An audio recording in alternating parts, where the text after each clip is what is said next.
नमस्कार, मैं प्रेरणा कौशिक शहरी समाचार में आप सभी का स्वागत करती हूं। आइए आज की कुछ ताज़ा और मुख्य खबरों के बारे में बात करते हैं। सीकर में अवकाश के बावजूद प्राइवेट स्कूल खोलने का विरोध। सीकर में सरकारी व प्राइवेट स्कूलों में शीतकालीन अवकाश घोषित होने के बावजूद भी प्राइवेट स्कूल खोलने का एसएफआई ने विरोध किया।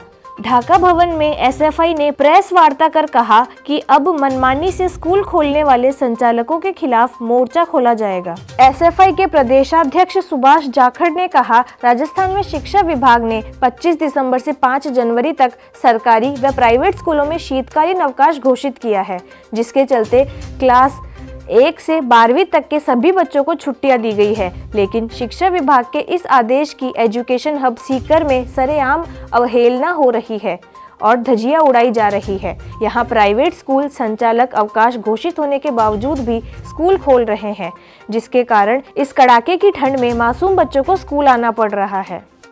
आरपीएससी ने परीक्षार्थियों को सर्दी में दी राहत, अब गर्म कपड़े और जूते पहन के दे सकेंगे परीक्षा। राजस्थान लोक सेवा आयोग की इस साल की आखिरी भर्ती परीक्षा वरिष्ठ अध्यापक संस्कृत शिक्षा 28 दिसंबर से शुरू हो रही है। प्रदेश में जारी शीतलहर और ठंड को देखते हुए आरपीएससी ने परीक्षार्थियों को राहत प्रदान की है। अब इस प्रतियोगी परीक्षा के अभ्यर्थी गर्म कपड़े और जूते पहनकर परीक्षा दे सकेंगे। पूर्व की परीक्षाओं में अभ्यर्थियों के शूज केंद्र के बाहर ही उतरवा लिए जाते थे। सीकर में 3 दिन बारिश का अलर्ट, कल ओले गिरने की संभावना भी जताई जा रही है। सीकर में आज फतेहपुर सहित कई इलाकों में घना कोहरा छाया रहा। इस कोहरे के चलते विजिबिलिटी भी 30 मीटर से कम रही। अभी 3 दिन सीकर में बारिश होने की संभावना है। जिले में सुबह और रात के समय तो सर्दी का असर बना हुआ है, वहीं दोपहर में भी न्यूनतम तापमान 20 डिग्री के करीब रहने पर सर्दी का असर लगातार बना हुआ है। मौसम विभाग के अनुसार आज से 28 दिसंबर तक सीकर में बारिश होने का अनुमान है। कल 27 दिसंबर को सीकर में बारिश होने के साथ ओले गिरने की भी संभावना है। 2025 होंडा SP 160 भारत में हुई लॉन्च, शुरुआती कीमत 1.21 लाख।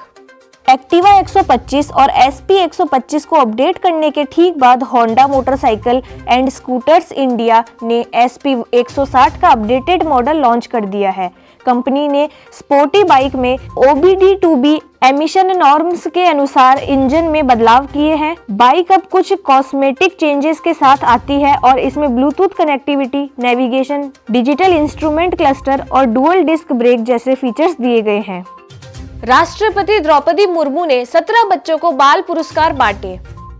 राष्ट्रपति द्रौपदी मुर्मू ने गुरुवार को राष्ट्रपति भवन में 17 बच्चों को प्रधानमंत्री राष्ट्रीय बाल पुरस्कार से सम्मानित किया। इस बार 14 राज्यों और केंद्र शासित प्रदेशों के 17 बच्चों को इस पुरस्कार के लिए चुना गया। इनमें 7 लड़के और 10 लड़कियां शामिल है। बाल पुरस्कार 7 कैटेगरी में दिए गए हैं, जिसमें आर्ट एंड कल्चर, बहादुरी, innovation, science and technology, social work, sports and environment भी शामिल है। राजस्थान में हाईवे प्रोजेक्टों में सबसे अधिक खामी, सड़क परिवहन मंत्रालय ने स्वीकार की गड़बड़ी। राजस्थान में हाईवे निर्माण में ठेकेदारों और NHAI की ओर से गड़बड़ी के मामले खास तौर पर चिंताजनक तरीके से बढ़ रहे हैं। अकेले राजस्थान में राष्ट्रीय राजमार्गों और एक्सप्रेस वे के निर्माण में 10 से अधिक मामले ऐसे हैं जिनमें सड़क परिवहन मंत्रालय को ठेकेदारों के खिलाफ कार्रवाई करनी पड़ी है। सीकर में कलेक्ट्रेट के बाहर किसानों का पड़ाव। बिजली के निजीकरण के खिलाफ व 765 kVA लाइन के मुआवजे सहित अनेक मांगों को लेकर किसान सभा सीकर की ओर से किसानों ने सीकर जिला कलेक्ट्रेट के बाहर पड़ाव डाला है। सैकड़ों की संख्या में किसान कलेक्ट्रेट के बाहर धरने पर बैठे हैं। किसानों द्वारा विरोध प्रदर्शन किया जाएगा। सांसद अमराराम ने बताया, केंद्र व राज्य सरकार की किसान विरोधी नीतियों को चलते प्रदेश भर में बिजली निगम का निजीकरण किया जा रहा है, जिसके चलते 765 kVA की बिजली की लाइन खड़ी की जा रही है। लाइनों के टावर किसानों के खेतों में लगाए जा रहे हैं, लेकिन किसानों को मुआवजा नहीं दिया जा रहा। फ्लाइट्स के लगेज रूल में बड़ा बदलाव। एयर इंडिया के अनुसार प्रीमियम इकोनॉमी और इकोनॉमी क्लास के पैसेंजर्स को अधिकतम 7 किलो तक का हैंडबैग ले जाने की परमिशन। बिजनेस या फर्स्ट क्लास के पैसेंजर्स के लिए लिमिट 10 किलो। बैगेज का साइज 40 सेंटीमीटर की लंबाई, 20 सेंटीमीटर की चौड़ाई और 55 सेंटीमीटर की ऊंचाई से ज्यादा नहीं होना चाहिए। एक हैंडबैग के अलावा जो भी बैग होंगे उनको चेक इन करवाना जरूरी होगा। इंडिगो एयरलाइन ने भी अपने हैंड बैगेज नियम बताए हैं। इंडिगो के यात्री एक कैबिन बैग ले जा सकते हैं। बैग का आकार 115 सेंटीमीटर से ज्यादा ना हो और वजन 7 किलो तक हो। एक पर्सनल बैग जैसे कि लेडीज पर्स या छोटा लैपटॉप बैग भी ले जा सकते हैं। नियम नहीं मानने पर एक्स्ट्रा चार्ज या जुर्माना भी देना पड़ सकता है।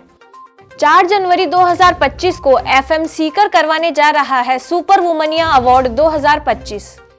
सीकर में नए वर्ष 2025 का आगाज बेहद खास होने वाला है। 89.6 FM सीकर और दैनिक उद्योग आसपास शहर में 4 जनवरी 2025 को सुपर वुमनिया अवार्ड 2025 का आयोजन कर रहा है। इस आयोजन में शिक्षा, स्वास्थ्य, उद्यमिता और सामुदायिक सेवा जैसे क्षेत्रों में उत्कृष्ट कार्य करने वाली महिलाओं को सम्मानित किया जाएगा। महिला सशक्तिकरण को बढ़ावा देने और विभिन्न क्षेत्रों में खास उपलब्धि हासिल करने वाली 30 महिलाओं को चयनित कर इस कार्यक्रम में पुरस्कार से नवाजा जाएगा। सुपर वुमनिया अवार्ड्स 2025 की पूरी जानकारी और अप्लाई करने के प्रोसेस, हर जानकारी के लिए आप fmseeker.in की वेबसाइट विजिट कर सकते हैं।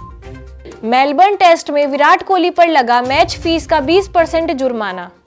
आईसीसी ने भारतीय खिलाड़ी विराट कोहली पर जुर्माना लगाया है। मैच रेफरी एंडी पॉयक्रॉफ्ट ने कोहली की 20% मैच फीस काटी है, साथ ही एक डीमेरिट पॉइंट भी दिया है। कोहली पर यह जुर्माना मैदान पर खराब व्यवहार के लिए लगाया गया है। कोहली को एक डीमेरिट पॉइंट भी दिया गया है। डीमेरिट पॉइंट एक पेनल्टी सिस्टम है जो खिलाड़ियों को उनके खराब व्यवहार या कोई नियम तोड़ने के लिए दिया जाता है। 2 से अधिक डीमेरिट पॉइंट होने पर खिलाड़ियों को 1 से ज्यादा टेस्ट, वनडे या T20 मैच के लिए बैन किया जा सकता है।